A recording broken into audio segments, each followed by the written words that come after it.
Hey, all right, we're recording. Pichcast, episode 3. Today, Doug Dupont's going to join me on the show. I'm also going to do an SNL review. And the hockey season started last night. Going to give a little bit of a preview, try to keep it somewhat brief. Yeah, those are fun things. I'm waiting for Doug to pop into this chat right now. I'm going to go to the bathroom and then come back, and hopefully we'll get going.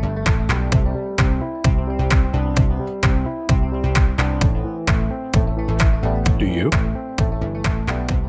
All I'm saying. Hey, a lot of you know I'm a huge fan of comedy. I used to do some stand-up comedy. All that aside, I've always been a big fan of Saturday Night Live. It's appointment viewing for me. I've seen every episode, even dating back to ones before I was born or old enough to get jokes. Huge fan of the show. It's obviously something I shouldn't need to tell you about on NBC Saturday nights live. I think it was the first live television show that wasn't sports that I would ever watch that interested me. You know, it wasn't the news or anything. It was funny, and it launched a ton of careers. List of names is far too long to go through, but it's a huge show. It's awesome, and I love it. So I thought, what better way to add that to this program than to do a bit of an SNL review. Now, I'm not going to be able to really show you videos. I'm going to take some stills to put up here to kind of help make my points, but SNL review, it's coming down the pipe. So let's start it off with the first episode. All right, let's do, this is episode 2 of the 47th season. Kim Kardashian is the host. Halsey is the musical guest. Before I go too far, I just want to say off the start, during no show ever do I Google more than Saturday Night Live, because I don't pay attention to a lot of news and I'm not really up to date on musical stuff. So I feel like most weeks I'm Googling some fact that comes up on the show, wondering if that's a joke or if that's real. A lot of times I'm Googling the musical guest to figure out who they are or what kind of music they even do. So there's a lot of Googling that I do based on this show.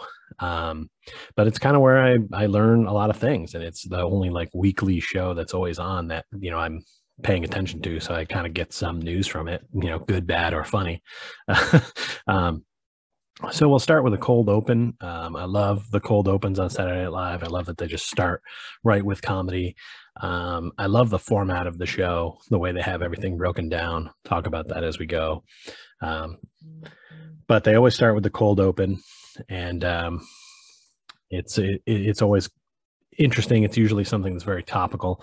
Lately, it's been very political the last couple of years, and I don't want to get into it too much, but Saturday Night Live clearly leans one way, a little too strongly for my opinion, but it doesn't matter. Funny is funny, and it's still always a good program. So this one starts off with a C-SPAN meeting of some sort, with senators, I guess, and somebody, a whistleblower from Facebook about an algorithm, which is, again, a story I didn't know much about, but I've heard people discuss it. We know there's an algorithm. It shouldn't be that shocking. I don't understand what the question mark is here.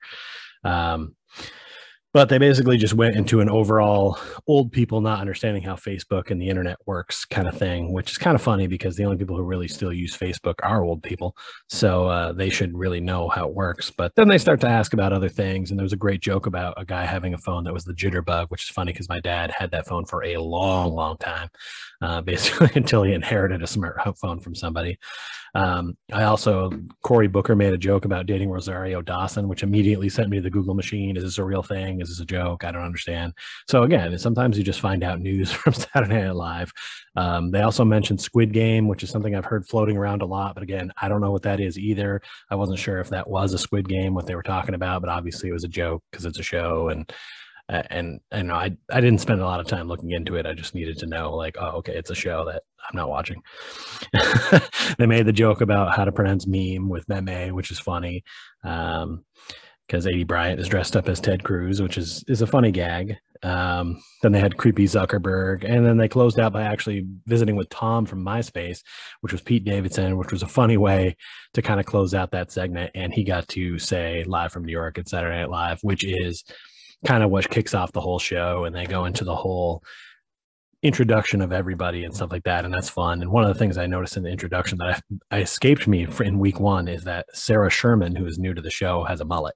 And at first, when I saw it, I was like, "Oh, is she wearing a wig? What is this?" And it's like, no, that's her hair. I think that's her. She's going with that, which is interesting and not meant to be a joke, apparently. So there's that. And then, of course, after they announce everybody, out comes the host for the monologue, which is always, to me, appointment viewing. I like to see how people react to having a live crowd there and making jokes in real time. Some people are comedians and it comes easy to them. Some people are actors and they're used to being able to cut and start over. And then you've got people like today, Kim Kardashian, who really is none of those things, but comes out to do our monologue. So Kim comes out.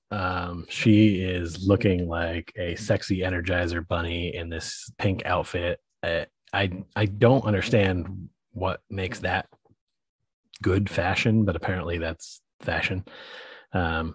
Kim is the kind of person that I guess can make anything work, or whatever she puts on, just all of a sudden she sets the trend, so she can do what she wants.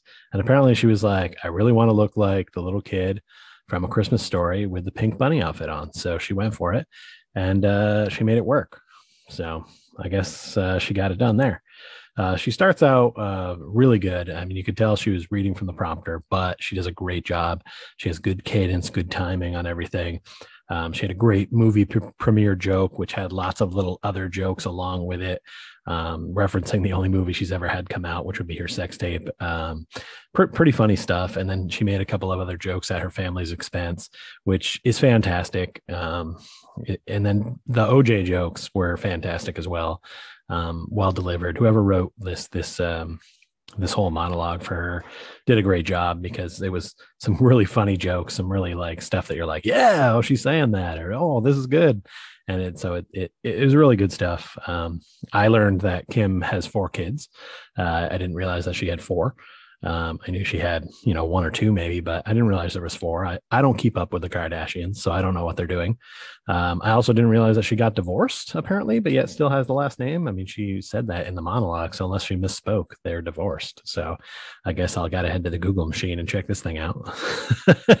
And then she makes a joke at the close about how she has so many followers. I believe 360 million, she says. And then she says, so tonight should be a light lifting night, because what's this show have for viewers? Like 10 million. So that's a pretty funny joke. It's pretty good. She, I think, has a sense of humor about who she is and realizes her role in society and pokes fun at it and has a good time with it. And I thought this was a great monologue. It's perfect for her. It wasn't too long. It wasn't too short. They didn't try to have her dance or sing or work with a lot of other people coming in. They just gave her a great monologue with some solid jokes, delivery, good timing.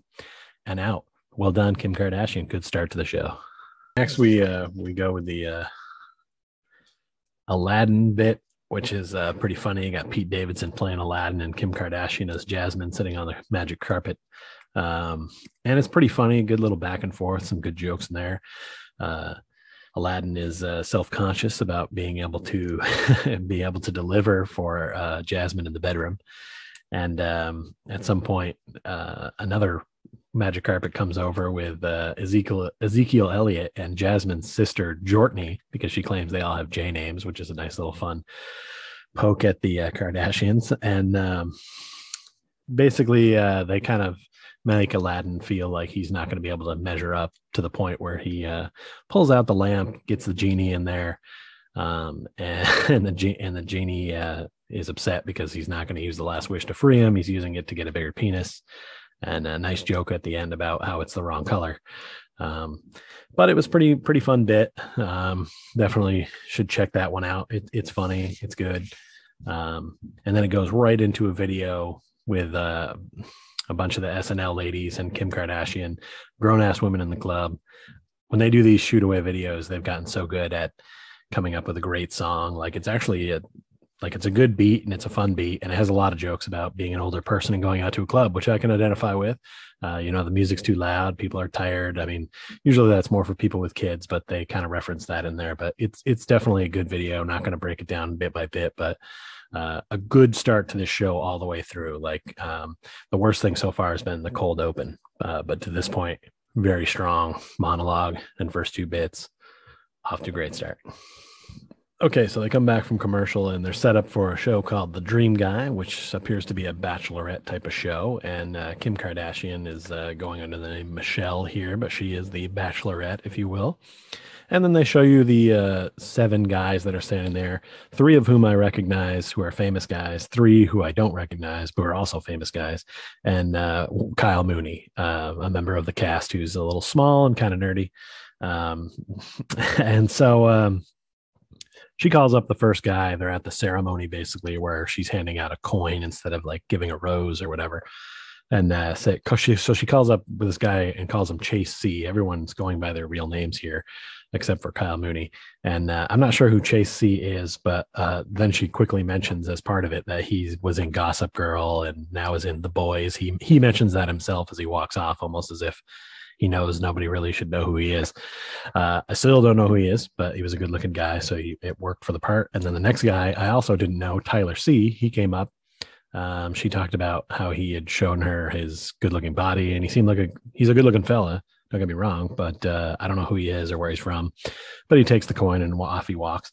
Then she calls Blake Griffin, which is pretty funny, and says that she's attracted to him because he's a 6-time NBA All-Star. So even though he had done something wrong at the luau, he was fine or whatever. And then Chris R., who is Chris Rock, comes up and has a funny bit there. And then she calls on a producer of the show. Amy Schumer comes out. And so she gives her a coin. They have a funny moment. Amy leaves by saying that she accepts the coin with both of her holes, which is a fantastic line. And then Jesse W., who I also didn't know, to me, it looked like a version of Justin Timberlake. In fact, from afar, I thought maybe that's who that was at first. And she says he's the best looking man ever. And he's a good looking fella, but I don't know where he's from or what he does. And that leaves, it comes down to John Cena and Kyle Mooney, and who's playing a character named Zeke. And there's some funny back and forth there where she's kind of debating over the 2 guys. And she keeps referring to him as 14-time world champion John Cena, which is funny. And then cracks out she doesn't like that he's married. Ultimately, she decides to pick John Cena and tells him he needs to work on that being married thing. And off he goes. And then Kyle Mooney loses and kind of flips out a little bit and ultimately has to walk into the pit of fire. I felt like everything about this bit was great, except for him walking into the fire at the end. That didn't really work for me. Sometimes I feel like SNL has great bits, but they don't know how to end them. Like they don't have that good send off, and the best jokes are in the middle of it, it happened here. They needed to find a way out of this, and they just were like, okay, well, he's got to go in the pits of hell. It's like he didn't need to, but okay, that's fine. Either way, it was funny, and they had lots of cameos in there, so that's good for business.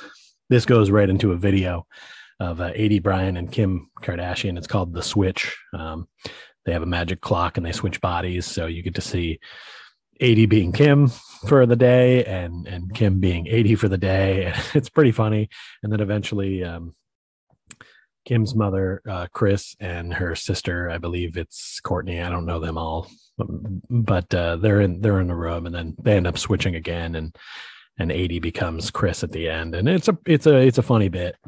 Doesn't need to go blow by blow through, but it works. It's funny. And then they also go right into another live segment where they're now back, and it's Channel 7 News.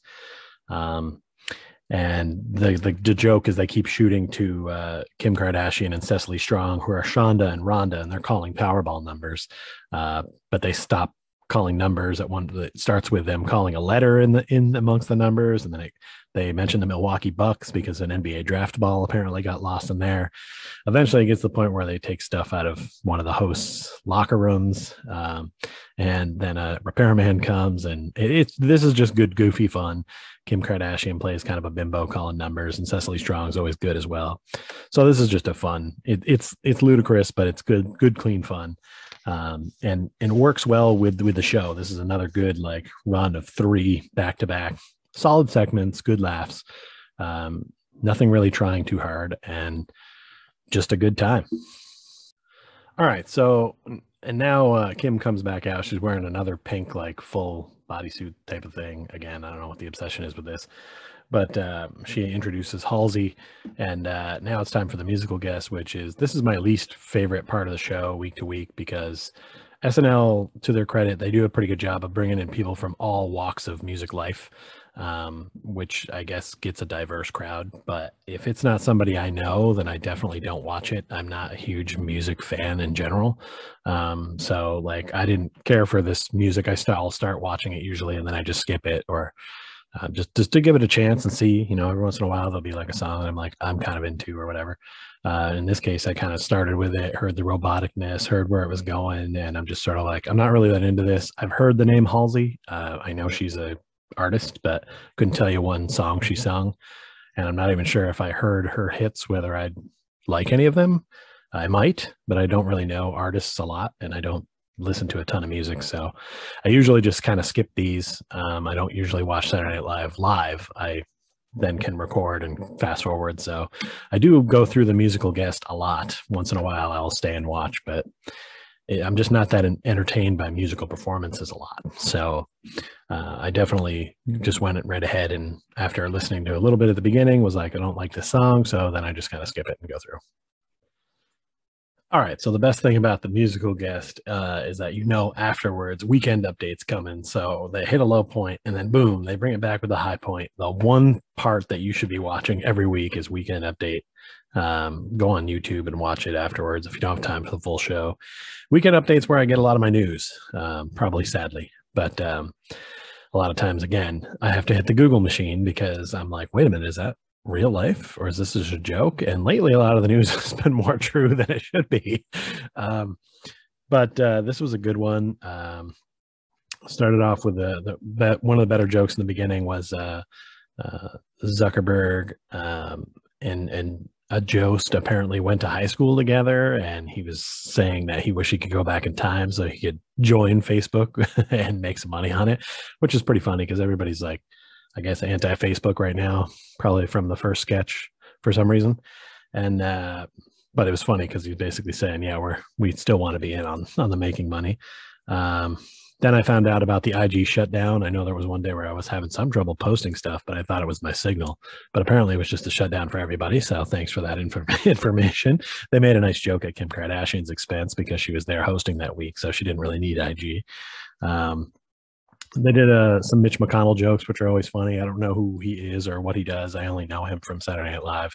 And they always show his face, and then they'll say something about what he's doing in the picture. Today's was seen here watching a small child fall into the gorilla enclosure, which is awesome. It's a great way to sneak in an extra joke about whatever the picture of the guy looks like, because he always has some weird look on his face. He's a very weird looking guy.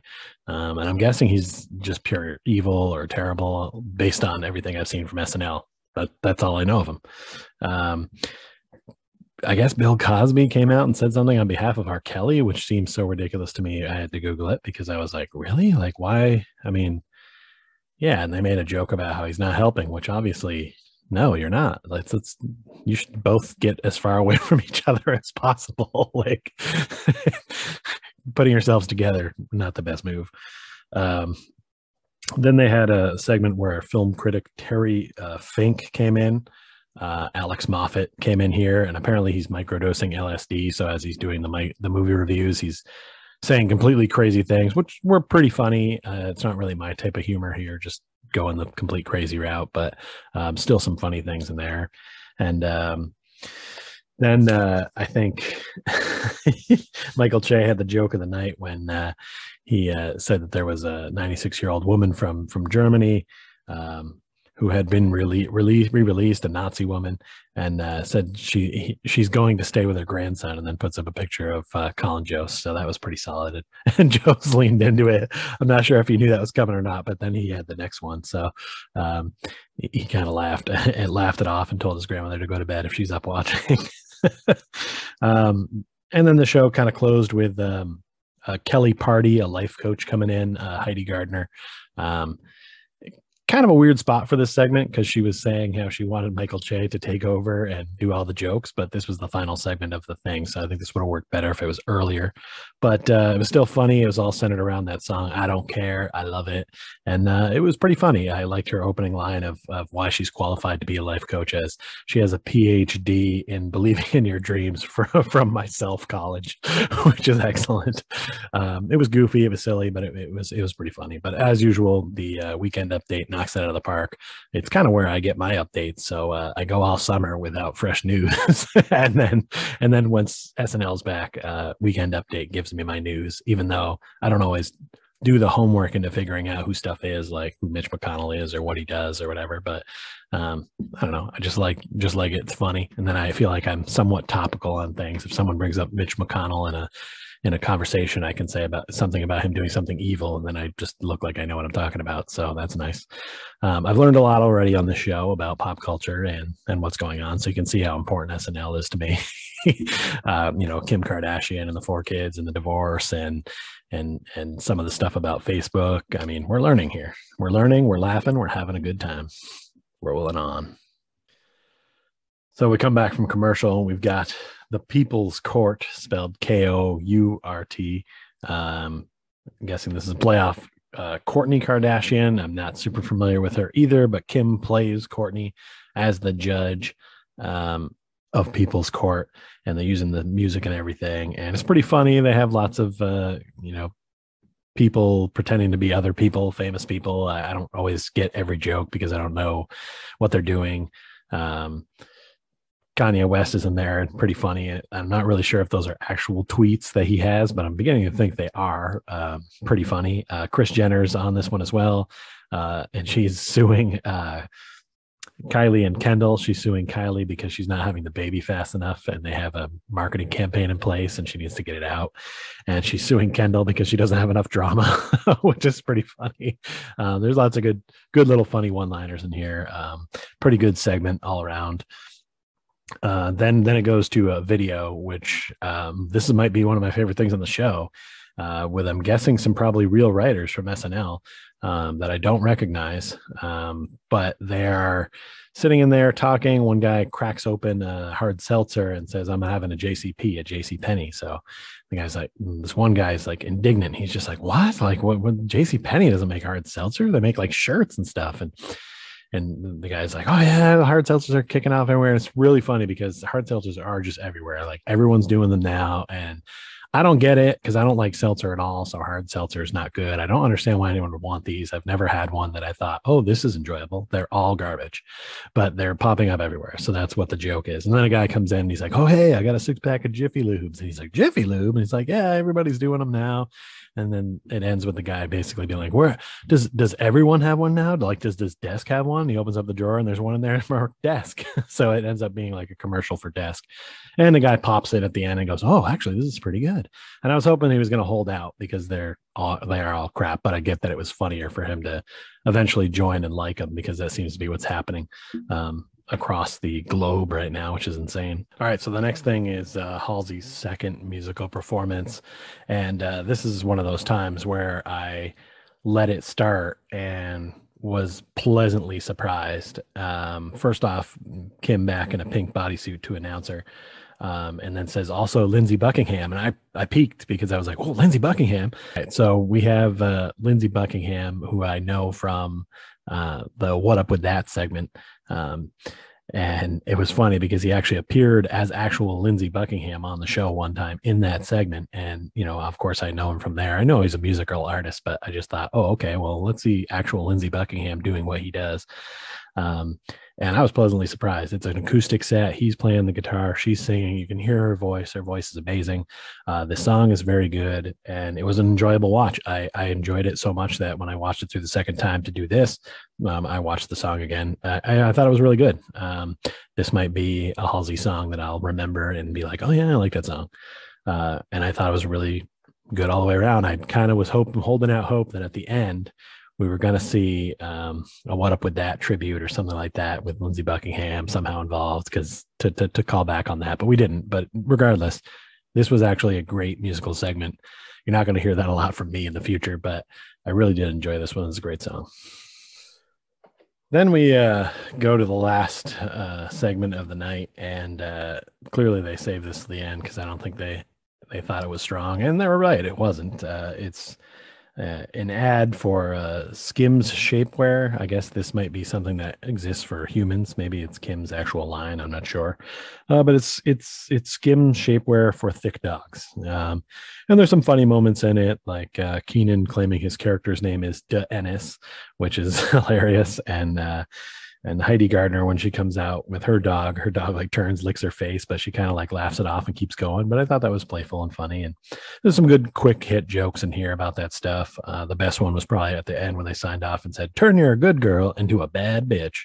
And I mean, it was a fine ending segment. This was something that could have got cut from the show for time, maybe, but it was still funny. It had some laughs in there, and it was all good. And then that's going to take us to the send off. I'm actually going to start the send off right over here right now. You always hear the classic piano. The weird thing to me is, and I've noticed this over the last little bit, is it's like they all do this comedy and they're all around each other this whole time. And then at the end, when they come out for the sign off, they're all wearing masks. And I don't really understand that. Not going to get into all of that stuff. Obviously, people shouldn't be wearing masks if you're vaccinated. There's no point. So what's the deal? And you were just all doing this stuff all together. So why wear a mask now? Like, it just, like, I don't get the point of it. I'm not sure what kind of message you're trying to send there, but she basically thanks everyone for coming out and being there, and everyone's there at the end, and off they go. And she's wearing some pink bodysuit thing again. So I don't know if that obviously must be the fashion. Overall, this was a great episode. I thought Kim did great. She was in a lot of the segments too. Sometimes hosts come on, they don't have a lot of experience, so they're not in a lot of segments, but Kim was in pretty much every one. And she did a great job. I think this was excellent all the way around. I'm not going to like rate these or anything like that, because you're putting on live comedy and I'm just not going to rate people. That's not fair to do. I mean, if a show's bad, I may say I didn't like it, but I'm not going to like put things on a scale or whatever. But this was a very funny show. Very good. If you didn't see this and you like SNL, go watch it. It's definitely funny.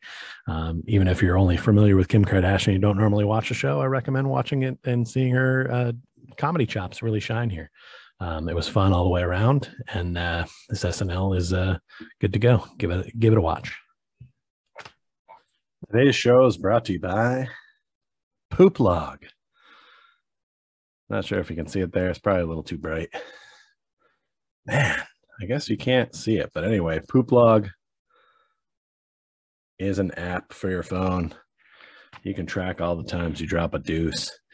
You can put the location of where you drop said deuce. You can talk about the consistency, the color. It's really all about keeping healthy and making sure that your bowels are running properly. So why not track them? I've been tracking mine. I've got over 1,000 now. I've been doing it for a few years. And it's good because it can tell you, like, based on what you've been eating, like how it's coming out or not coming out. And it's a good way to kind of track what's going on in your insides. And people are saying a lot lately that a lot of your health comes from your gut. So why not make sure you track what comes out of your butt? Poop Log. Hey guys, I want to talk about the NHL right now, and I want to focus on American coverage right now. NBC is no longer covering the NHL. It has moved over to TNT. There's also going to be ESPN covering games. Watch the Wednesday night games. Last night, man, is that coverage, it's so much better. It's everything I always wanted from coverage. I always said that they should take the model that TNT had done with basketball by getting some players in there and making it a fun atmosphere. And oh my God, they listened and they did it. And it's fantastic. You've got Wayne Gretzky. He's the great one, for crying out loud. He is 10 times the player Michael Jordan is to basketball. Like he is more GOAT than any player ever could be in their sport. Wayne Gretzky sits in there, and other than Wayne Gretzky clearly coloring his hair, I had Gretzky was great. It was great to have him there. Sometimes he seemed like he was a little like slow or not quite, but I think it's his first time out there and he's going to be great. His insight was fantastic. Who better to get information from than the great one, Wayne Gretzky? And then they did something very smart. They found Paul Bissonnette. and they took him there. He's popular from the Spit and Chicklets podcast. A lot of hockey players know this guy. He played in the league. He wasn't a great player, but he has been a great personality for hockey off the ice. And to put him in that position where he's going to add some life and some jokes in there is goddamn perfect. And he seemed a little like shook, trying to get used to what was going to be happening there. And obviously he's working with Gretzky, so there's a little bit of that there, but as well. But man, those two guys alone make this that much better. And then adding Rick Tocchet as the older guy to kind of bridge that gap between Wayne and the younger version is perfect too, because Rick Tocchet is essentially the Charles Barkley almost of, he's like a guy that a lot of people didn't like if you weren't on your team, but he's a gruff old veteran and you respect him and he's good. And God, it's what a crew it is. And it was a little scary at first to see. I was a little nervous when I saw Liam McHugh and Anton Carter there because they had been from NBC Sports. But at least McHugh knows how to run the action. And I think he'll get more comfortable when he realizes he doesn't have as strong a leash and he can have some fun and let things go a little bit. And I think Anton was held back a little bit by the way things were set over at NBC. And I think he's going to mesh well with these guys. I love when he took Gretzky and he grabbed him by the arm and he said, I think you'll be more comfortable behind here, when they did the display where they were all on like the ice sheet, and he put him behind the net and he said, I think he'll be more comfortable behind here, because Gretzky behind the net is called Gretzky's office because he did a lot of work from back there. I mean, if you're not at this point, if you're not familiar with Wayne Gretzky, and not just the fact that he holds these records, but the sheer magnitude of how far in front he is of everyone else that exists, I'm not going to tell you about that right now. You go do that research on your own, and you'll be shocked and surprised when you get there, and you'll realize he is indeed the GOAT. So you had Darren Pang calling games. TNT just nailed this. They did the right thing. They got the right people in there. The coverage was fun. In between the periods, I was interested to hear what these guys were going to say, and the rhetoric back and forth. It was fun. You could tell they were having fun, and that goes a long way as well. I think it's really going to bring in the American viewers.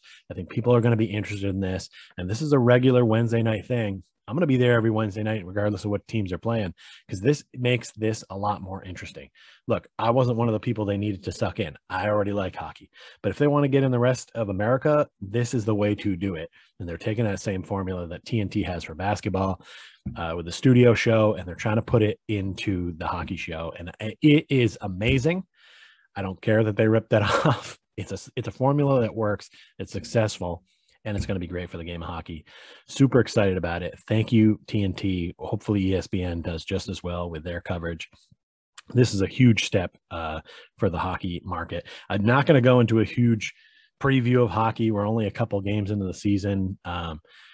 It's too hard to predict. Hockey is just insane to me because teams can go on runs that don't necessarily even belong in the playoffs. Displayed here on my shirt, a team that did it last year. And then teams that are supposed to be favored, sometimes they can't finish a job, which would be like my hat here.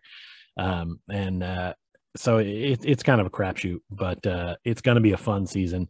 The fans are back in the stadiums. The players are enjoying. The fans are back. It's going to be the first real full good season in a couple years. So I'm looking forward to seeing how it shakes out, because there's a lot of teams that are prepped to be good or continue to be good. And it'll be interesting to see how it all shakes out. But I'm a big hockey guy. I love to see that this is the way that this is shaken out. And man, I'm pumped. I'm super pumped. I also realized that now that ESPN has hockey, I get to watch a lot of games I didn't get to normally watch. I watched the Maple Leafs and the Canadiens last night, and I was blown away. I just had it. I could watch it on my phone. I could watch it on my computer. Boom, I've got it. ESPN Plus. I had gotten it to watch some UFC fights. I was thinking about getting rid of it until I realized, oh my God, that's like having the NHL package. I can see a ton of games. So I'm super excited about it, because last night I got to watch the Canadiens and the Avalanche. And man, it's going to be a great era. I'm super excited for hockey to be back. As many of you know, I work at the Boston Bruins practice facility. So on this show, I probably won't talk a lot about the Bruins or a lot about that, because we're not really supposed to. Obviously, I'm not a fan of them, but it never stops me from doing a good job and giving them quality ice. But I'm connected to the game, and it's a lot of fun for me. And yeah, I'm really looking forward to a good season. So hopefully everybody enjoys the great coverage that you're finally getting in America that has existed in Canada for years, but now you're going to get the Americanized version of it. And this time it's actually good. Go watch it. So what you sipping on? I got some diet root beer. Wow. Hannaford brand diet root beer. That's Rarely right. seen. That's I didn't even know right. that they were making diet sodas. They make a wide range of, I feel like you'll appreciate this because the root beer is just called root beer, but they have like a citrus one. It's supposed to be like a Mountain Dew ripoff, and Yes. it's called Mountain Lion instead. Okay. Yes, I've also seen Citrus Thunder and a few other ripoff names of that ilk. The Dew I can't help market but is wonder. big. Yeah, I'm guessing because Hannaford's is a Northeast company. I'm guessing it's like a Northeast reference as well. Yeah, probably. So, but I don't drink caffeine anymore, except for like maybe once every couple of weeks. So, so I got to do the no caffeine options. So there's not many of those. No caffeine and no sugar. Is it a sanity choice, a health choice, or is it a necessary choice? What's for the caffeine? For the caffeine. Yeah, well, I wanted to see, I think like I'm of the opinion that if you take a chemical and that chemical results in some sort of feel like there's a response to that. Like you drink caffeine, you get energy. You drink alcohol, maybe you gain some confidence, or you feel a little bit happier for a little while, or you take an antidepressant and I guess you're happier or something. If the only way that those drugs work is that they act on stuff that's inside of you, it's not like some kind of magic, like I take this pill or I drink this thing and like now I'm happier. What it does is just release the stuff that's inside of you that causes you to feel that way normally. And so I think the end result of that is that you begin to lose the ability to feel that way on your own. And yeah, and so that's kind of what happens. I mean, most people I think would feel, or it would be really intuitive to feel that way about alcohol. For example, you drink alcohol, it makes sure you have a good time. You go out and you're able to socialize. You have less anxiety and all those kinds of things. But then when you do too much, first of all, you have to do more and more and more of it to get the same effect. And then also when you're not drinking, you no longer have the ability to be happy or confident or social on your own. And, you get chronic depression and stuff like that. So, and I think that's why, because you're releasing the chemicals inside of you. That's how alcohol works, and which I don't drink alcohol anymore either. It releases serotonin, and you have a finite supply of serotonin, and when you run out of serotonin, that's it. You can't be happy. And it's not just alcohol. Like, for example, ecstasy does the same thing, but it's way, way, way stronger. And it releases like all of your serotonin at once. And it's very common, for example, to commit suicide the day after you take ecstasy. And obviously, if you don't do that, you feel super miserable and unhappy anyway. And that's just because it's just a really powerful version of that same effect. Wow, this is making a lot of sense to me, and it's actually kind of hitting home a little bit because I know I'm sure you noticed that I grabbed for a Monster while you were telling that story. I'm a big energy drink fan, and I do notice on days where I don't have one, I'm just like Snoopy on my shirt, like just nope, not today. Like I'm just chilling today, like things aren't getting done. But when I have that, that's sort of like my coffee, you know what I mean? That everybody needs that to get going or whatever. But what you're saying totally makes sense. I'm not a huge drinker myself, but I definitely could get why people would become alcoholic based on that kind of chemical need. Yeah, you need it. Interesting. Yeah, that's how dependency is formed. And in that case, because some people have I guess you would call it a psychological dependency, but there really is a chemical dependency when it comes to a lot of alcohol and a lot of other drugs.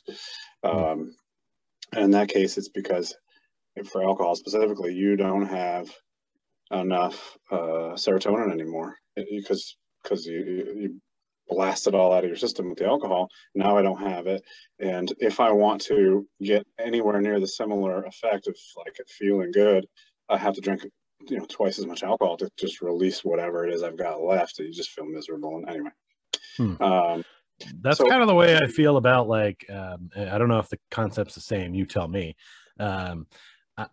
When I'm not a big like I don't take a lot of drugs in general, like not illegal drugs. I'm talking about like even like aspirin, or like if I get a cold, I don't necessarily always go get flu medicine, like whatever medicines people are, Robitussin or whatever. Like I usually just try to kind of like fight through it, and like I'd rather not have that stuff in me, because then I feel like it gives me a better immune system to fight off whatever comes at me. Like it's rare when I get a headache bad enough that I'm reaching for ibuprofen or an aspirin or something like that. Like is that in theory better because I'm not like enhancing, putting anything else in there, or what are your thoughts on that?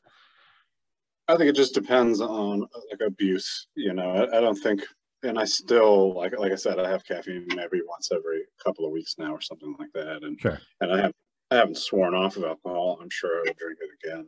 Like I'm not on a program or something where I can't do it.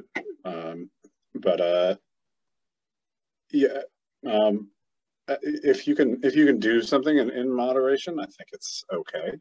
Yeah, I don't think it's gonna be the death of you, but people get addicted to pain medicine and stuff like that. That's pretty common as well. True. So it's all about moderation, pretty much, as usual. Yeah.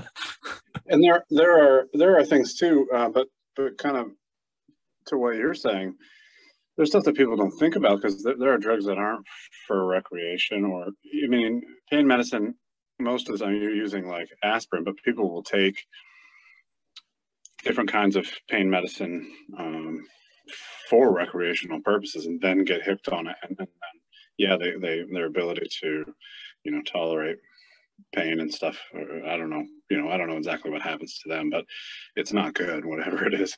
But even things that aren't for necessarily recreational purposes, there's a lot of people that are hooked on.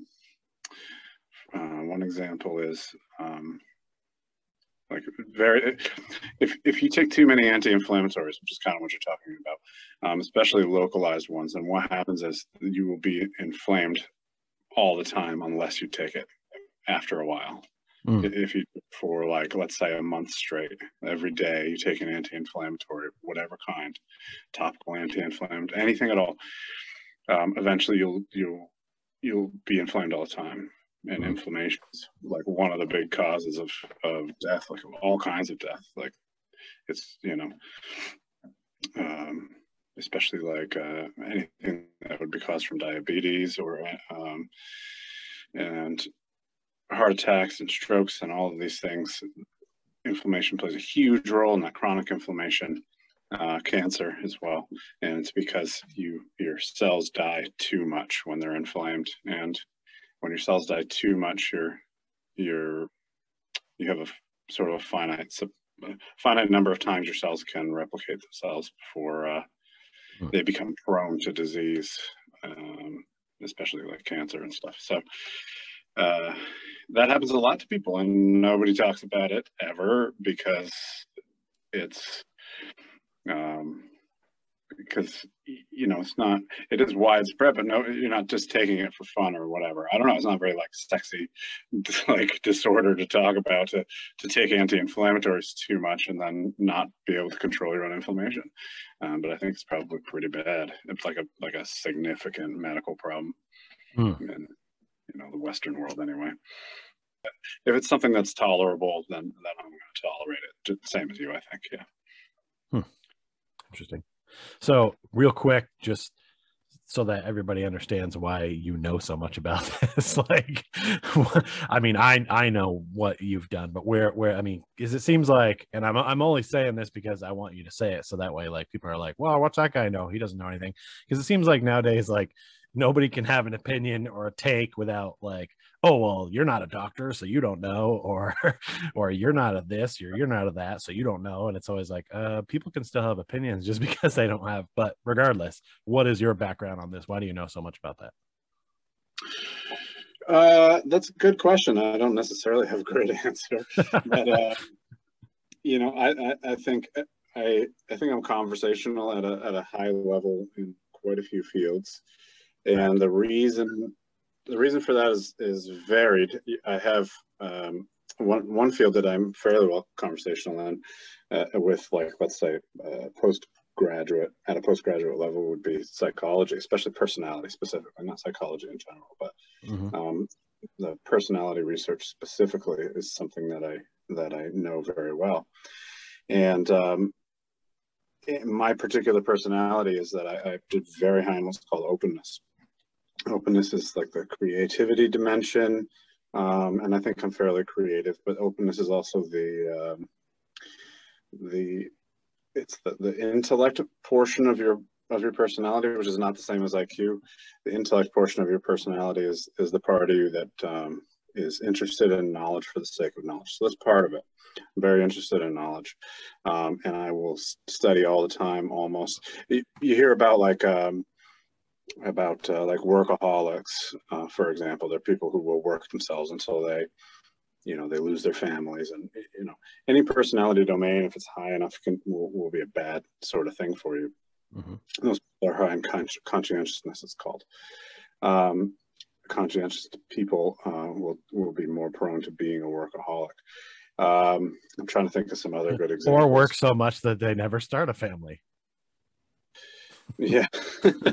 Right. Yeah, they don't start one, or they do, and it's like that sort of cliche where they're never like around and they're just off working until lose the family. Then it manifests either way. That's for sure true. I'm trying to think, there's orderliness, for example. People who are super, super orderly in a pathological way will either be like OCD, or they will be actual OCD, like clinical level of OCD. So those are a few examples of like an extreme version. And for me, my openness is very, very high. So I will sometimes I will read scientific articles and stuff like that. And not like eat, which is my other great love. So it's the only thing. The only thing that'll stop me from eating is like just doing research and stuff like that. So, but I for some reason pictured you at the altar about to marry eating, and then all of a sudden knowledge busts through the doors, and it's like, stop! What are you doing? It's me. Yes, that's what it's like. Well, I won't even look at the eating. It's because the knowledge, I guess, is my first love.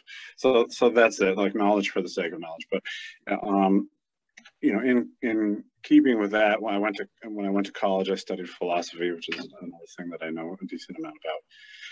I studied philosophy, and I think that's really where I learned how to learn.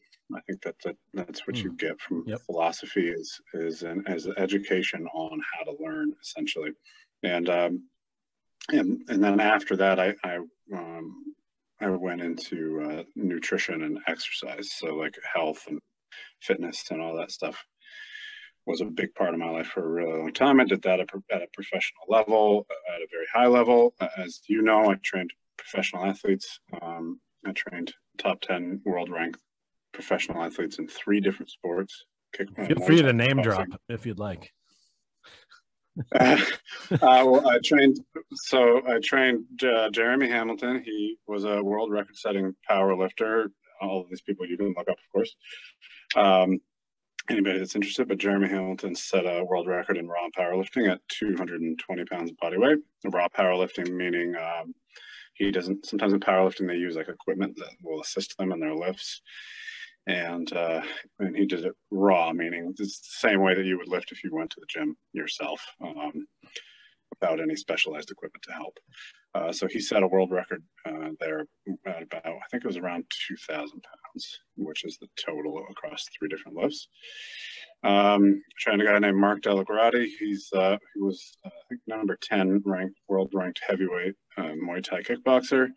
And then Kenny Florian is probably my most well-known client. He was ranked in like the top 3, I think, for probably his entire professional career in mixed martial arts.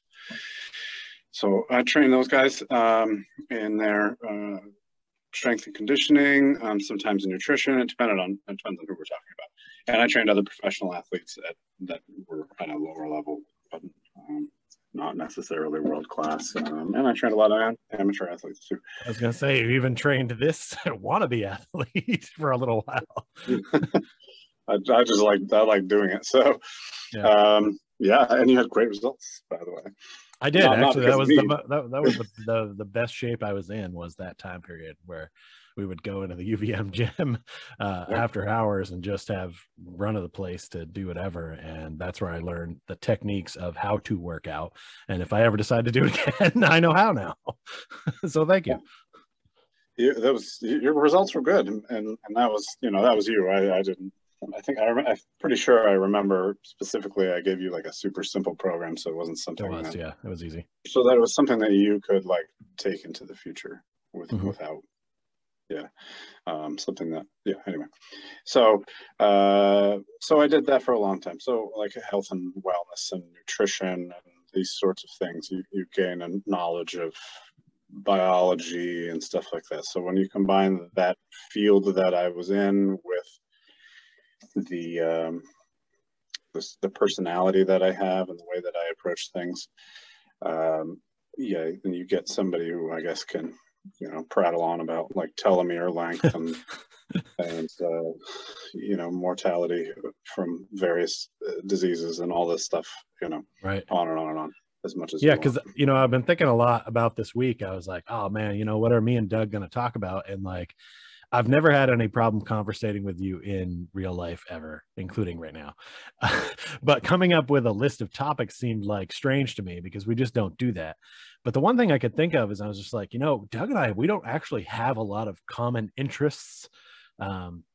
But I'm starting to realize that the things that we do have in common is that we're like openness. We have a thirst for knowledge, and we're both pretty like chill dudes. We also both really like food.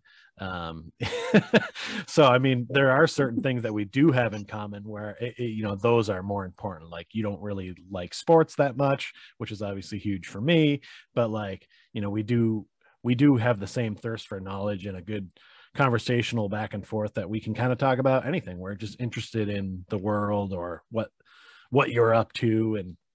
And I know that like when you're telling me about something, most people nowadays are like, oh, I've done the research. And it's like, okay, you Googled one thing. Like, I know when you say that, you probably read an actual paper you may have actually had in your hand, or, you know what I mean? Like, or it was a book. Not one paper. Yeah. Not one. I've read probably, so I worked after coaching for so long. I wrote for an online publication, and my particular role was, I guess, is like a science journalist, I guess you would say. And I wrote for the topics of fitness and nutrition. And I probably was one of the most I think it's almost certain that I was one of the most prolific authors on earth, probably, and on those topics in terms of science at that time, and maybe all time. I can only think of a few people that have probably written more total science articles, like more words with respect to science than I have. And as a part of that job, just something I got paid to do, so that helps, obviously. But I read probably thousands of papers. Yeah, I have read a lot of research, actual scientific research, and it's a skill, being able to do that and also to be able to interpret it and stuff. It's not the easiest. It's something that you could it takes time. So, like I mentioned earlier, though, I'm curious because, I know that you have that knowledge, and I'm not going to question some of that stuff. But how often do you run into people that are like, well, where do you get in your thoughts or stuff? But how often do you have to defend your opinion? Not very often. Yeah, I was going to say probably not very often because you speak like you always know. It just, I think you act as if. It's sort of like if you're, a ticket somewhere and you just kind of show up and act like you're supposed to be there. Sometimes you could sneak in. Not saying that you're sneaking in. You actually know what you're talking about, but it's the same concept of like just doing something, acting as if you know what you're talking about. So whatever question they would pose, you've got it. Yeah. I think to some extent, so what you're talking about is actually an issue in philosophy that was, I guess, probably answered in ancient Greece, referred to as the doctrine of competent judges. And what that means is that the essential problem was, if somebody were to come up to you and say that they were the classic example is a flautist. If somebody came up to you and said they were the greatest flautist on earth, how could you not, like, what reason would you have to not believe them? Because if you're not the greatest flautist on earth, then how could you possibly judge somebody else who is? Mm-hmm. In other words, and just to use it in terms of our modern day, like if somebody is claiming to be an authority on some particular topic, then how can you know if they're not, if you're not an authority yourself? Mm-hmm. So that's where the doctrine of competent judges comes in, where, you know, it's people who, I guess, we agree do know something about it, and they get together and decide maybe who might be the best, or who knows what they're talking about. And it's actually the foundation of our current education system. That's where that comes from. Mm-hmm. So if you're an employer and you want to hire somebody who does, like, graphic design, let's say, you're not a graphic designer, you own a business, but you need some graphic design done. You don't know how to do it yourself, otherwise you would. So you got to hire somebody. How do you know this person is worth a damn? You know, and the way that we've solved that problem is by sending people to a university, and then they get a piece of paper from somebody else who supposedly knows what they're doing, and then that paper tells you what you need to know. That person can do that job with competence. Right. Or so, like calling for references when somebody applies for a job, is you're calling to get some backup on this person has performed this duty and they could do it again for me. I've kind of used that concept for certain things when I like to joke sometimes that I think I'm the fastest shitter east of the Mississippi. And it works for me because I'm not getting a lot of blowback. Nobody else is trying to claim that title. Nobody wants to go through the trouble of studying it to see if there's anyone faster. And no one is a big authority on it. So I'm just kind of living in that space. Also, my nickname, Most Electrifying Man in Ice Entertainment. Haven't met another one that's trying to make that claim. Not sure if I actually am, but if you just say it, you sell it, and you go, and no one else steps up to claim, and there's no contest to win, then you can just go ahead and pretend to be it, and it works. Yeah. So you're playing on that idea, though. Like, you know, who's gonna say that you're wrong? You know, and then how could they possibly claim that and be right? You know, right. There's no answer. So I mean, that's my version of flautist. I would not for this purpose. Yeah, shitter, flautist. It's all the same. Yeah. If anybody wants to step up and try to take either crown, I'm willing to have that battle. Well, the Ice Entertainment one, I mean, at least you've got, like, that's a tough one. How many people? Yeah. So much. That are very entertaining. Well, I mean, yeah, there's not alone just people who work in ice rinks or ice facilities, but I mean, honestly, hockey is ice entertainment. So is figure skating. So, I mean, there are people that actually do that for a living, that it's kind of like, if they wanted to make that claim, like, you know, I could see like Nancy Kerrigan in her prime being like, I gotta have to say I'm more entertaining there, fella. And I'd be like, all right, so you're the most entertaining woman in ice entertainment. And then we'd have to split the moniker. It'd be a whole thing. I'd be willing to share the crown, by the way. I just kind of assumed that that was specifically like an ice, like, I don't know what you call it, ice maintenance or whatever. I don't know what the nomenclature is for that. Yeah, it would be ice maintenance. I figured it was specific. I figured it was it's really specific. Not. It's most entertaining man in ice entertainment. So it's broad. That's what I'm saying. Like, that's a bold claim. That's what you thought. It is a bold claim. But see, that's what you thought based on, you know what I do, but like other people don't. And I mean, if you've been to a few ice rink conventions, you will note that I probably do have some of the most electricity in the room, which is totally fine, which is totally fair. But so I think that's what people are assuming. But when you say ice entertainment, it's actually a broader scope than you might think. And because I mean, there's Disney on Ice as well. And it's hard to argue that I'm more entertaining than Aladdin on ice or some stuff, but you know, have to deal with. I think anytime you make something that you love into your occupation, you have that risk, unless you're a conscientious person, like I said, somebody who will work just for the sake of work. Yeah. So if that's not you, then going into doing your dream, if it feels like work, but it's something that you really like, and sometimes it feels like work, that can kind of ruin it for you, something that you love. So you have to be cautious. That's definitely true, because there have been times where, I work in the hockey rinks mostly the last few years, and sometimes I get home and it's like the last thing I want to do is watch hockey. Like, and I do love watching hockey, but at some point you just kind of get, I don't want to see ice anymore. Like, I want to take a break. Like, I'm not even going to go in my freezer at home. Like, I just want to be in a warm area and get away from all that. Like, that's great. I mean, that's actually how Doug and I actually met while working at the University of Vermont in the athletic maintenance. I don't know. I was an athletic custodian when I started. You started as a maintenance supervisor, I believe. And that's where we met. It was about 20 years ago. I started. I think you started a little after me, right? So it's been about 20 years.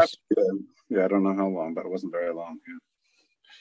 Yeah, that was those were mixed times for me, but good in terms of like, hanging out with like you and Carl when I could. Yep, and you got free school out of it, so that's nice. That hence the philosophy that I studied. Right. That's what I did. Yeah, whenever I'm running into the younger generation now and they're asking like, oh, what's going on or what should I do and stuff like that, I'm always like, get a job at a college, because it's going to pay you well. You're going to get benefits and you can go to school for free. And that way, if you decide you want to change major or something, you don't have this huge debt over your head.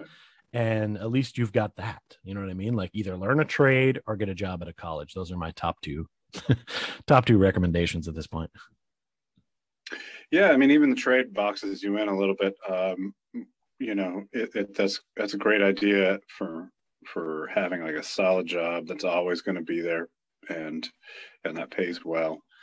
But what if like, I think, what if you get sick of plunging people's toilets? Then what do you do? Right. What if you lose an arm? It's like well, you can plunge with one hand. I feel like everybody always thinks plumbing is just plunging. Like, I plunge my own toilet. Are plumbers plunging toilets? I've known a few plumbers, and I think it's the most common call that they get can be resolved. And I could be wrong about that, but they get a lot of them anyway, where it can be resolved just by plunging. It's probably a lot like the IT guys having to come up and hit Control-Alt-Delete or restart someone's computer, and then the problem's gone. So I'm guessing maybe you're right on that. Did you turn it off and turn it back on again? Right. Yeah. So, but what you were talking about, you get a job at a college, and then the world's your oyster.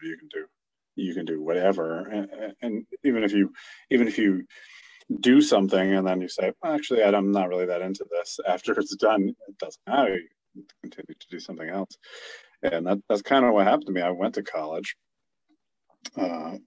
right after high school, like most people. And I didn't like what I was doing at the time. And I ended up like failing out. And so then my dad was like, time to get a job then. So I got a job, and I wanted to take the job that paid the most at the time, so I worked nights, and because there was like a shift differential, and it was just absolutely miserable. It was the worst job. I worked at a grocery store because it was a job that I had when I was a kid. It was the first job I ever had. I worked at Hannaford's, and when I was 15, I got a job. I had to get a special signature, and there were all kinds of rules because I was underage. Like normally you'd start at 16, I guess. So I worked there, and so they were willing to hire me, and I worked at night because there was that differential and everything. And it was really brutal. It was a hellish job. Their requirements were, and I feel like I'm a fairly capable person physically and mentally. I couldn't do it. I couldn't. I don't know how these guys did it. And at some point, it's like you memorize where the stuff goes. But I was putting stuff on the shelves, and every night when I would come home, my like knees would be all bruised because of like kneeling down on the like hard tile floor. My fingers would be all bloody. It was just like really brutal. Thanks for getting your blood all over the groceries. Yeah. Well, I have Band-Aids on all of my fingers to stop, because when you reach into a box, like if there's a box full of boxes, and you reach in to like get a cereal box or something like that, and the box pushes up your cuticle, and the cardboard from all of the boxes that you're opening dries your hands, so you have no moisture in your hands at all. And when you reach in to grab something, and you have to do it fast because they get pissed at you if you don't do a certain amount in a certain amount of time. So you have to go fast. You reach in, get a box of cereal out, or get a can. That's even worse. Like, and you catch the edge of it, it just rips your cuticles open.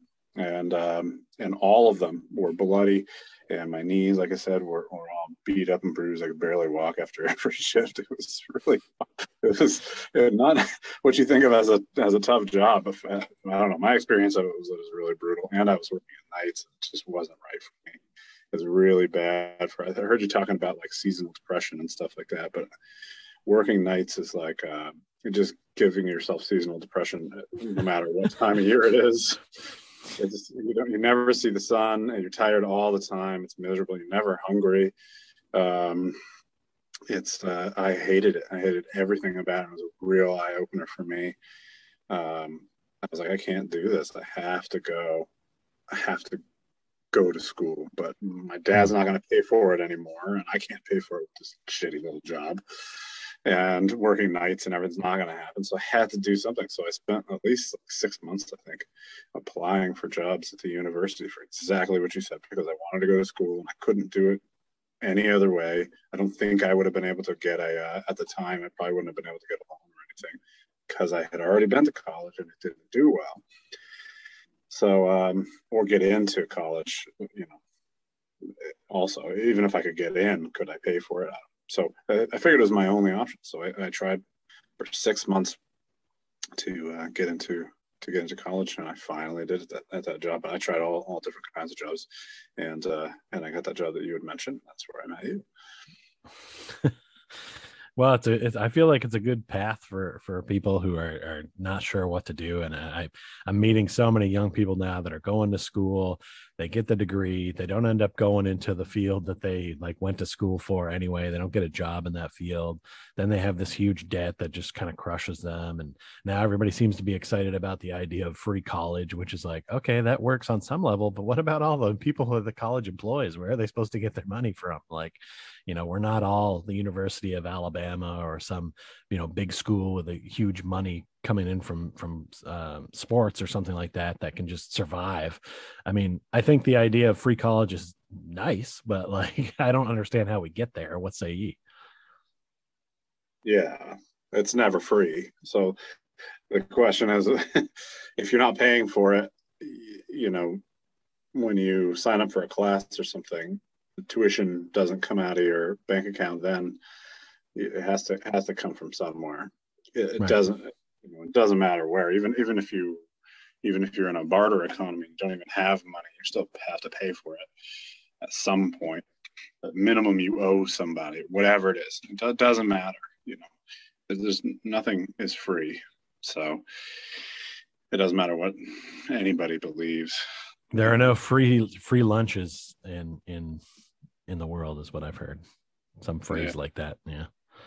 So I don't know. It just seems like it comes up a lot, and people are like, "Oh, let's just do it." Or I think it's Bernie Sanders that's always like, "Hey, yeah, let's do it." And it's like, okay, well, what's your plan, old man? Like, what? you can't just throw out a great idea and have no idea how to get there. It's like I could just be like, "Hey, what'd be cool is if the sky was green," and everybody would be like, "Yeah, green sky, let's do it." And it's like, but how are we gonna do that? You can't just color it with some food coloring. It's the sky. Like, make sense. Yeah, I'm trying to think. I know. Do you know why the sky is blue? That's something I can talk about as well. I feel like this question comes up a lot. It's sort of like one of those frequently asked questions like what came first, the chicken or the egg, or, you know, how do they cram all that gram? You know, that's a stupid question.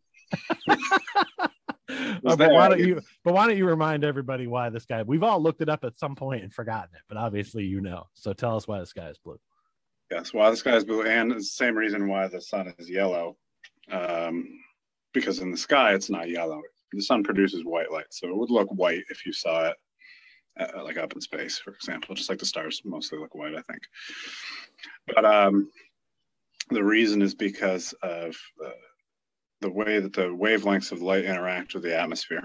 So you've got an atmosphere and the light comes through, and yellow light has a much longer wavelength, and blue light has a shorter wavelength, meaning it has a lot more energy, right? So you just remember your Roy G. Biv, right? Mm-hmm. The red, orange, yellow, green, whatever, blue, indigo, violet. So the closer you get to violet, the higher energy the light is, the shorter its wavelength. So it moves like really fast. I mean, all light moves fast, but in terms of the distance between the waves, it's very short. So the higher energy particle of light is, the more likely it is to interact with something. So blue light is interacting with the atmosphere way more than the yellow light. So when you look up at the sun, the yellow light is able to actually make it straight from the sun into your eyes because it doesn't interact with the atmosphere as much, and that's what's left. Whereas the blue light does interact with the atmosphere because of how high energy it is, and it undergoes a process of diffusion, it's called. So it's diffuse light. So the blue portion of the spectrum diffuses everywhere. It scatters all across the sky. And the yellow light doesn't. It goes directly and makes it all the way down to Earth on a direct path. So when you look up, you see the light direct from the sun as being yellow, the low energy light, and you see the high energy light from the sun spread everywhere. So it makes the sky blue. And then that's why the ocean is blue, because it's a reflection of the sky. I think a lot of people always go with it's a reflection of the water or something to that effect. They get it backwards, yeah. Yeah, they got it backwards. That's good knowledge. In fact, they should almost either create a segment either for this show or maybe you've got a spinoff. I feel like there's a Bill Nye the Science Guy quality to some of the stuff that you can bring to the table. Not sure what you're calling that show. We can workshop it or brainstorm, but you're like quickly trying to rhyme things with dupe or like, what do we got? Yeah, well, I'm into it. I can talk about my useless scientific knowledge all day, and my wife has to listen to that nonstop because she's the only one that can't escape. So, how nice are you at like Trivial Pursuit or trivia games? Are you good in general, or are there like what categories stop you up? Yeah, I'm surprisingly bad at it. It depends. If it's like it depends on how like science heavy it is. We're a formidable team though, my wife and I. She's great with like political history and art and all that kind of stuff, art, literature, any of those. So she takes up that whole like half of the Trivial Pursuit wheel of cheese there. And for me, I like the science stuff and sometimes like the TV stuff, depending on what era it is, like the entertainment stuff. I'm good at. So yeah, but not. I'm surprisingly bad at it, just because there's a certain aspect of history that gets asked about a lot, like political. Like, I shouldn't say political history, but like she could tell you like who was running against the 19th president. Like I don't. It's insane. Right. Yeah, I don't have. Sometimes the way the questions are worded like throws you off, or the heat of the moment, and then like you hear the answer, and you're like, "Oh, I knew that." That too. Yeah. Who? So it sounds like you've built a nice team, but who's answering the sports questions on your squad? She's better at that than I am. Yeah. Even with the. So I gotta correct you from earlier. By the way, you said that like we have some diverse interests from one another, you and I, which I think is true. But you said that I'm not into sports, so you're into sports. but that's not true. My living was based on sports for quite a while. You have to remember, it's just we're not into the same sports. True. Yeah, I think when I think sports, I'm talking about like ball sports and stuff like that, and you're kind of on the other side of that. But yeah, I guess I'm not into ball sports or team sports. Right. Those two things I'm not into. Individual, like especially combat sports, that's my jam. But so, they don't ask questions about it. I was talking to my cousin recently on our other show, Court Cousins. I'm putting it underneath us right now in editing. And we were discussing how like sometimes you find people who are very athletic and they're probably in better shape than you. And then you like throw them a ball and they try to throw it at the hoop and it like hits the underside of the rim. And you're looking at them like, you're athletic. Why are you so bad at this? Like, it's kind of like two separate skill and abilities. Like not everyone can throw a football or even a Frisbee. Like, it's just sort of like, some people are just athletes and they're athletic and they run or they work out and lift weights a lot. Like there's different aspects of it. And it's weird how like you can't do both, but I can't get in there and jerk and clean or whatever it is, any weight at all. So like it works both ways. It's just that, you rarely see the ball sports people go and like try the other things that, I don't know. It seems like they can go run. Some of them can lift, but yeah, the ball, it's just weird to me. I don't know. I'm trying to talk to I've got a friend who was a professional basketball player in like, I think Argentina, I want to say, but he was on a pro team, whatever. I mean, I don't know anything about this.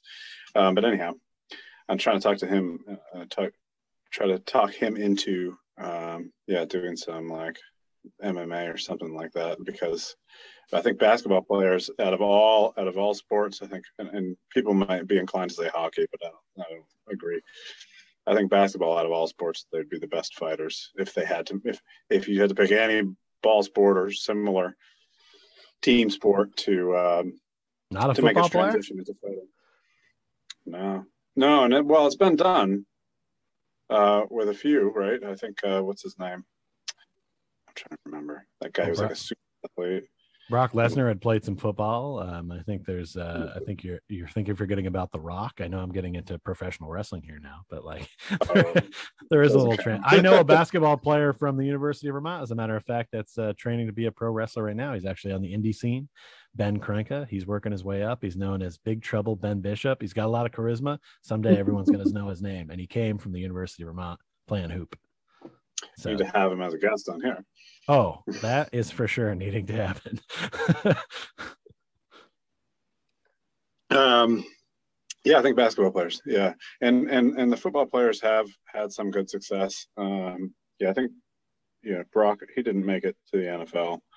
Or no, he was in the NFL for a short time, wasn't he? He tried out for the Vikings and he was on the preseason team, but he didn't ultimately make it. But I mean, he still got a lot further than the average Joe, that's for sure. I'm trying to think who the guy I'm thinking of. He used to say that he would do like 5,000 push-ups a day and 5,000 squats and stuff like that. I don't know if that rings a bell. Herschel Walker.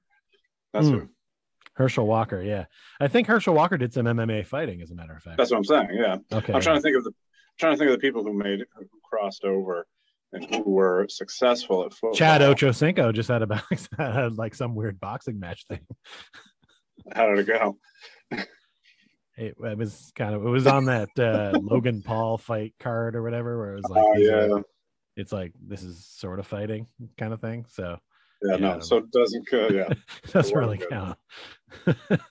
Well, you know who did MMA for a while? That always makes me think. It always surprises me. I think about it and I'm like, I can't believe this ever happened for like a long time. Was Jose Canseco, right? It doesn't really surprise you if you know Jose Canseco, and I'm not saying we're boys or anything, but like, he just seems like that kind of cat. Like, he just was. For a while, he was the biggest deal in the world and the steroid scandal, and he always wanted to like be.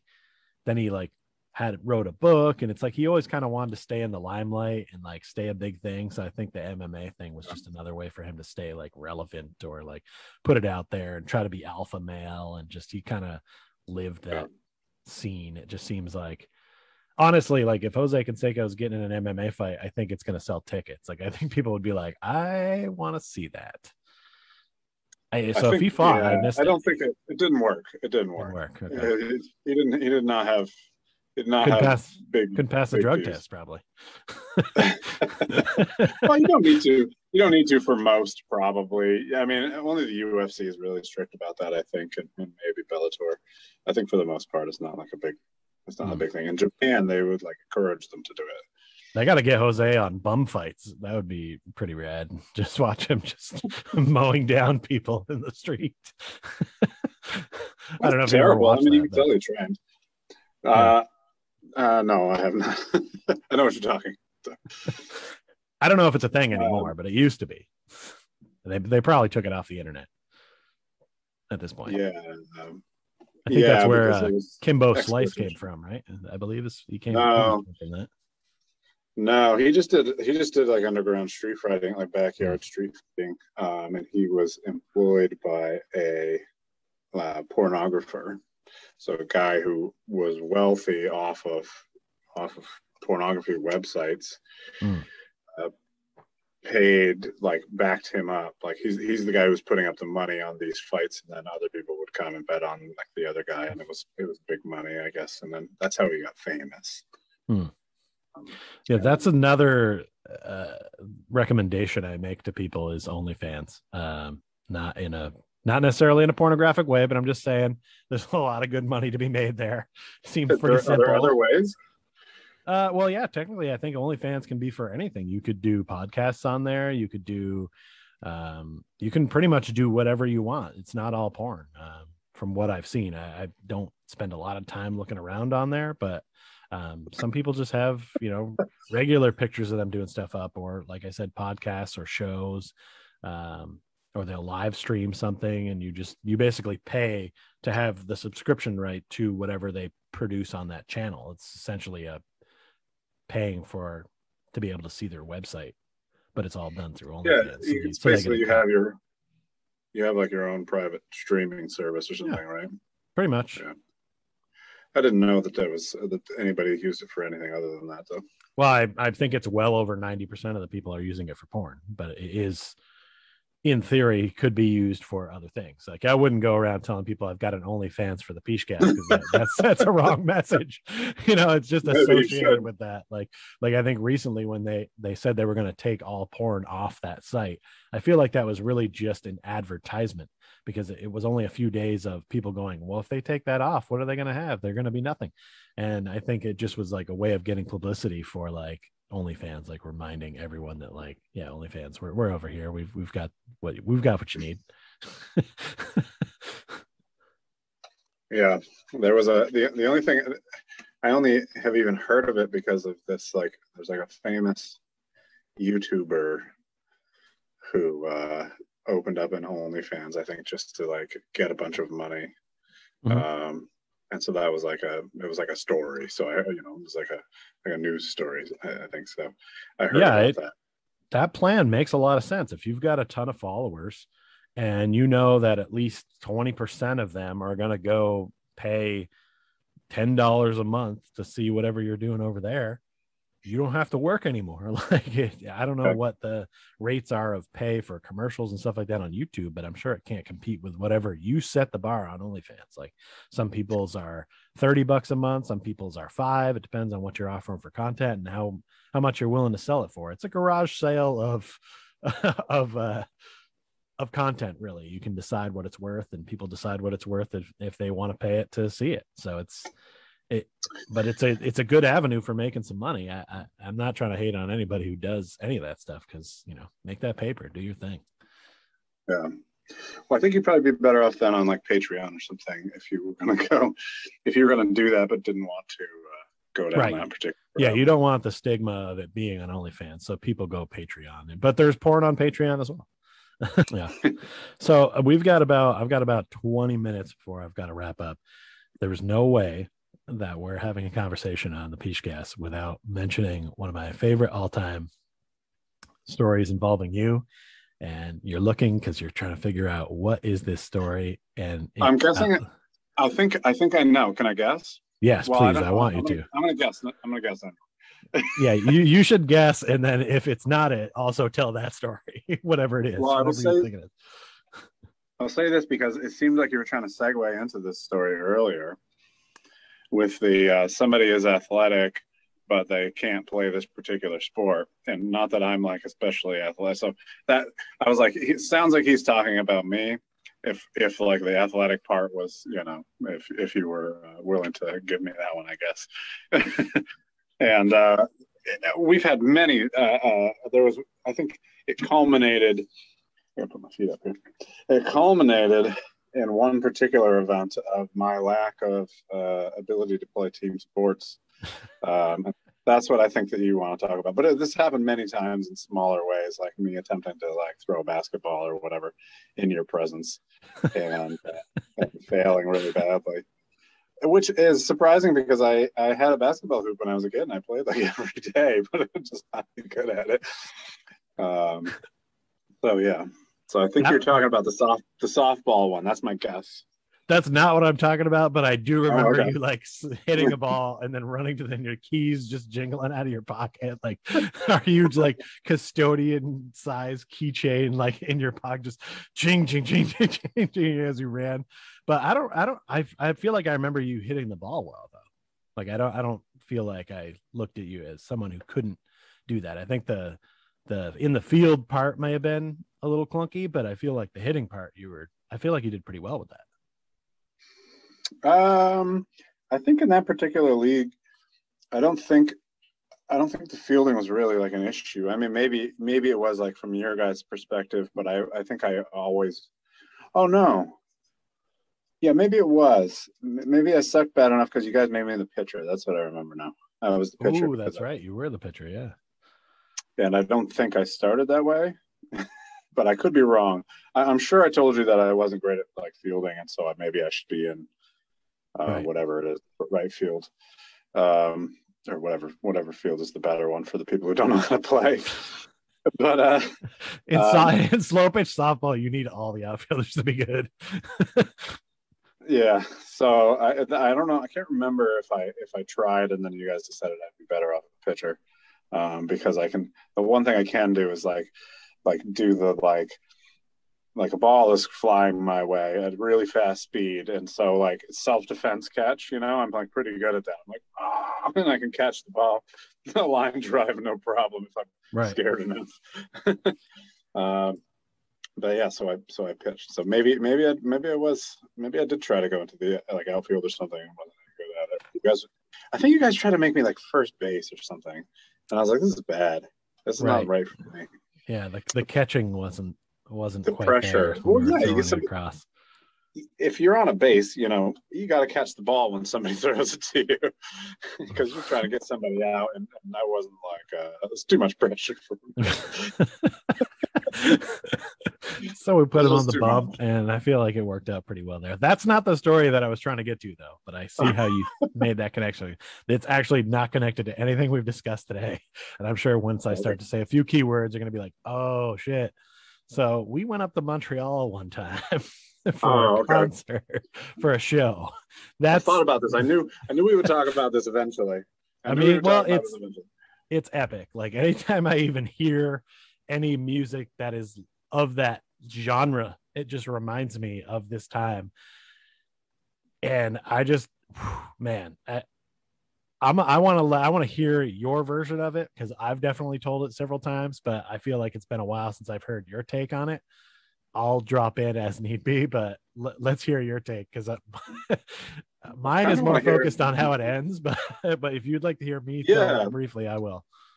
I do want to hear your version, actually. So I think maybe I'll talk about like the first part, and then I'll let you go after that.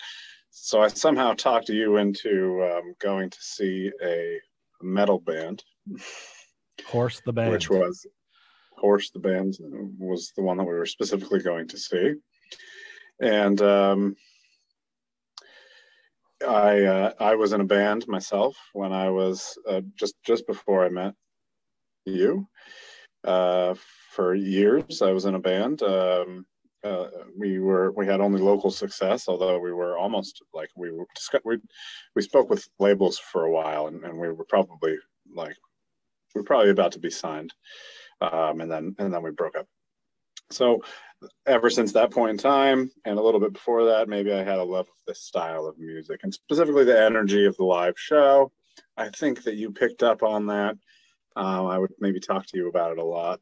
And I said, like, listen, you just need to see it live. I get why somebody doesn't want to listen to this, like, in a stereo. It's really all about the live show. It's about the energy of a live show. Yeah, I'm the kind of guy that, like, I like to try everything once at least just to check it out. Like, I've never been to a ballet, but I go once just to see it. You know what I mean? That kind of stuff. Like, I know I wouldn't become the kind of guy that's, oh, I got to be at the ballet every day. And I knew I wasn't going to become the guy that's like, oh, I got to get into death metal. But I was like, I got to see this one time. Like, I got to see what's happening. What's up? You had got me really into that song Cutsman by Horse the Band. And I really like that. And then they also had a Teenage Mutant Ninja Turtles cover, which was pretty hot. And I was like, okay, if they're going to do at least Cutsman, like, I was into that song at the time. It's kind of like a Mega Man wannabe song. And it was interesting. It was good. I liked it. It worked at the time. I was like, yeah, I'd like to see them do this live.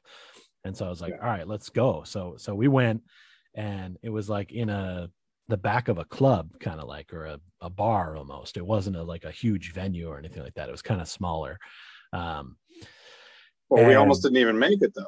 That's right. But I mean, that sometimes I skip that part of the story, but that's true. Okay. We almost didn't make it because someone that was with us was under 21, correct? And they didn't have their at the time, all we needed to get over the border was your birth certificate. You didn't need to have, or you need to have some sort of ID of some sort, but like, I think just your ID, yeah. I think your ID worked if you're over 21. She wasn't, so that's what the problem was. She was a minor. It was my bass player's girlfriend, and they were, well, he was probably like 18, and she was like probably 17. Yeah, I think she was 17. Yeah, something like that. They're still married. They're married now, by the way. I think they have like a family. They live like pretty close to me. Fun fact. I'd like to hear their version of this story. So it worked out. But she was a minor, so you need a parent's permission to cross the border as a minor. That's what it was. Right. And her parents were not with us, so they turned us away, and we started coming back, and then her mom finally like got on the phone, and I guess that was enough. And it could have been anybody, but for whatever reason, they accepted just a phone call from a lady saying that it was her mom. So we turned back around and then went back. Border security was a different thing back then. I have other border security stories that would blow minds too. So we eventually made it up there. We made it to the show. And then the show starts and the pit starts. So this is kind of like, for me, like, I'm like, oh, I've only like seen this on TV. Now it's here. I could be in it. Let's see what goes on. And I mean, it wasn't a huge pit because it was just like the back of a bar or a club. So, I mean, what was there? Maybe 20, 25 people on it at most, but like, would you say roughly?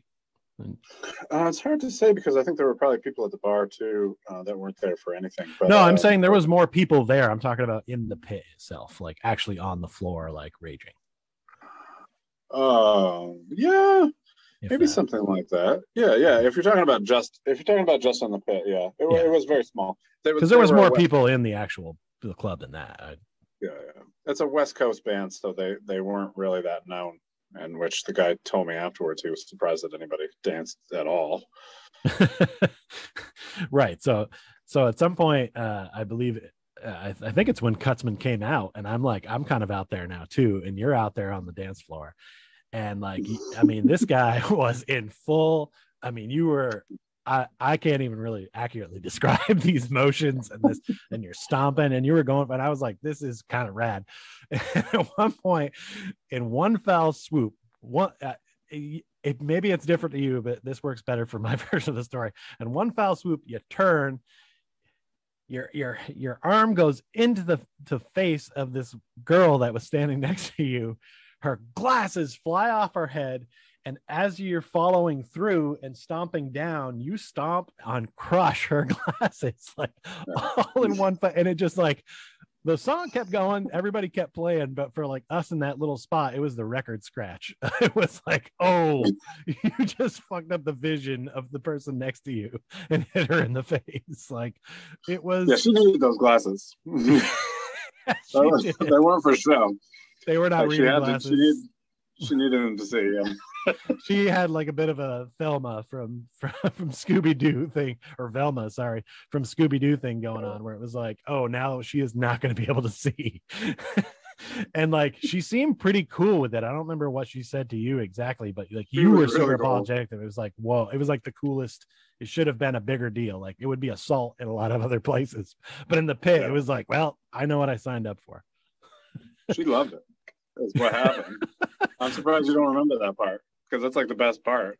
I do remember her being very cool with it, like uber cool with it.